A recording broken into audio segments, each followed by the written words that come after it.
A noite na Rússia foi marcada por uma sequência impressionante de explosões, atingindo regiões estratégicas e sensíveis do país.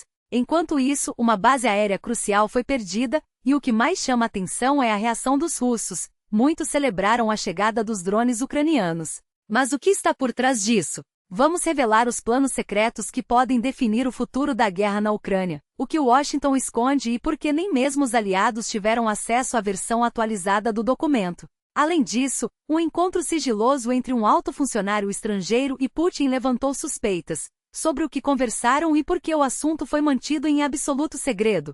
Como Donald Trump reagirá a essa reunião? Não perca! Um escândalo de proporções gigantescas abala o governo ucraniano. Buscas foram realizadas na residência de uma das figuras mais poderosas do Estado.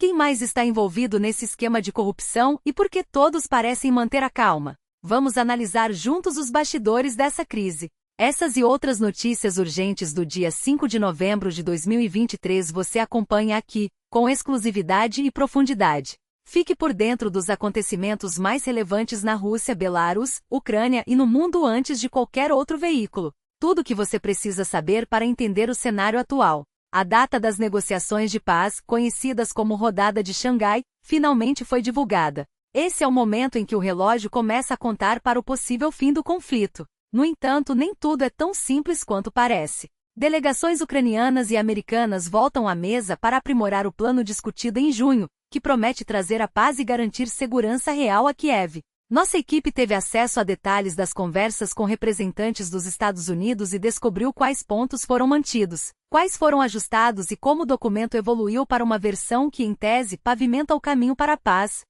Mas há um detalhe intrigante. Os Estados Unidos decidiram classificar como ultrasecreto o novo texto do plano. Nem mesmo os principais países da União Europeia receberam uma cópia. Depois do vazamento da versão anterior, com seus 28 pontos, e do escândalo que se seguiu, Washington apertou o cerco. Uma atitude sem precedentes no campo diplomático. Se antes já havia desconfiança, agora fica claro, a Europa não tem voz ativa nessa história. Ou será que nunca teve? O que você acha? Sua opinião é fundamental. Enquanto isso, na Ucrânia, um terremoto político sacode as estruturas do poder. Um dos assessores mais próximos do presidente foi alvo de uma operação anticorrupção.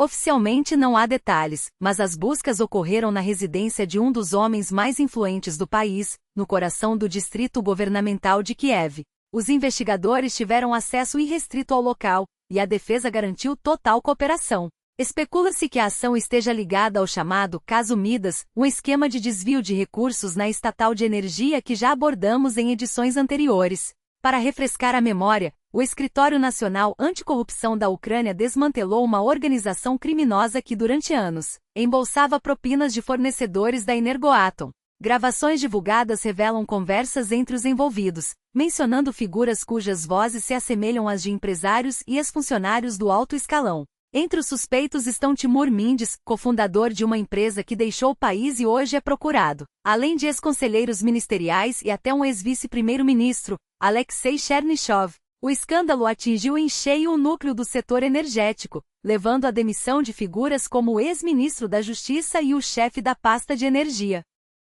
Diante da crise, a facção presidencial no parlamento entrou em pânico. Alguns deputados chegaram a exigir a saída de Andriy Yermak, chefe do gabinete do presidente. Mas Zelensky foi claro, não há intenção de demiti-lo. Poucos dias depois, porém, a residência de Yermak foi alvo de buscas. Ainda não há acusações públicas nem conclusões sobre o caso, mas o simples fato de uma investigação desse porte abalar as estruturas do poder já altera o clima político do país. Por muito tempo tentaram abafar o assunto, mas a informação era sensível demais para ser contida. Em outro fronte, o primeiro-ministro húngaro, Viktor Orbán, fez uma visita surpresa a Putin. Mais do que uma simples reunião, o encontro parece ter sido cuidadosamente planejado. Orbán não foi sozinho, levou uma delegação robusta, incluindo ministros, o chefe da inteligência e até o patriarca da igreja local. Entre os temas discutidos, energia nuclear, especialmente a participação da Westinghouse no fornecimento de combustível para a usina de Pax. Mas o verdadeiro objetivo pode ser outro. Orbán quer posicionar a Hungria como peça-chave em um possível acordo de paz, envolvendo Trump e Putin. O foco principal, porém, é a energia. A Hungria busca alternativas para driblar as sanções americanas, como a compra da petrolífera MOL, que opera em países como a Sérvia. Isso permitiria a Budapeste contornar as restrições e garantir o abastecimento de gás e petróleo russo a preços acessíveis. A visita gerou mal-estar na Europa, já que os aliados não foram informados e os contatos de Orbán com o Kremlin vão muito além do protocolo diplomático. Enquanto isso, a Rússia viveu uma noite de caos. Explosões iluminaram o céu em Saratov, em Geuze e na região de Rostov, mantendo a população em alerta até o amanhecer. No início, muitos pensaram tratar-se de fogos de artifício, mas logo ficou claro que algo muito mais grave estava acontecendo. Drones ucranianos atingiram alvos estratégicos, incluindo instalações industriais e bases aéreas. Fumaça podia ser vista a quilômetros de distância, mas as autoridades russas, como de costume, minimizaram os danos. O Ministério da Defesa, por sua vez, divulgou seu relatório noturno padrão: 136 drones abatidos. No entanto, durante horas, não houve explicações sobre o que realmente explodiu e por que a defesa aérea falhou. Enquanto isso, Moscou não hesita em culpar os Estados Unidos, com o alto comando militar russo fazendo acusações diretas. Se os Estados Unidos cruzarem essa linha, a guerra será inevitável.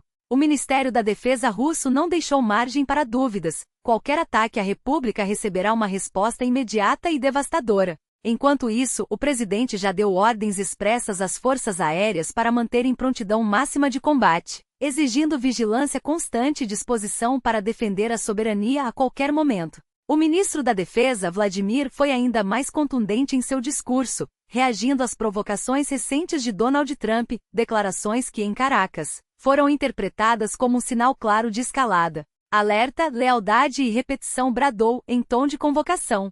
Estejam preparados, firmes e determinados a defender nossos direitos como nação, como uma pátria livre e soberana. Eu sei que vocês nunca decepcionarão a Venezuela, e a Venezuela sabe que pode contar com vocês.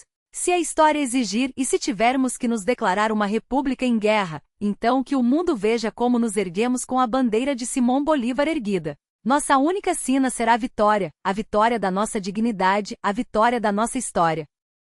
Enquanto isso, as relações entre Washington e Caracas se deterioram a olhos vistos, e o tom dos comunicados oficiais venezuelanos não deixa dúvidas. O país se prepara para o pior cenário. Do outro lado, o presidente dos Estados Unidos não esconde suas intenções.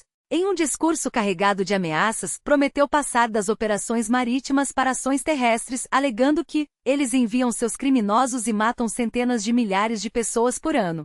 Nós vamos resolver isso, garantiu, com a arrogância de quem acredita ter o direito de decidir o destino de nações inteiras. Já conseguimos reduzir em 85% o tráfico pelo mar. Vocês não perceberam? As pessoas não querem mais transportar drogas pelos oceanos, então vamos pará-las em terra. Mas o escândalo não para por aí. Durante uma coletiva de imprensa, Trump explodiu em fúria quando uma jornalista questionou por que ele culpava a Guarda Nacional pela morte de um migrante afegão, em vez de assumir a responsabilidade da administração Biden. Eles chegaram sem verificação. Temos muitos assim no país. Vamos deportá-los, mas eles têm a cabeça cheia de ideias perigosas, disparou, ignorando os relatórios do FBI e do Departamento de Segurança Interna, que confirmaram que os afegãos em questão haviam passado por rigorosos processos de triagem. Por que vocês culpam a administração Biden? Porque eles os deixaram entrar.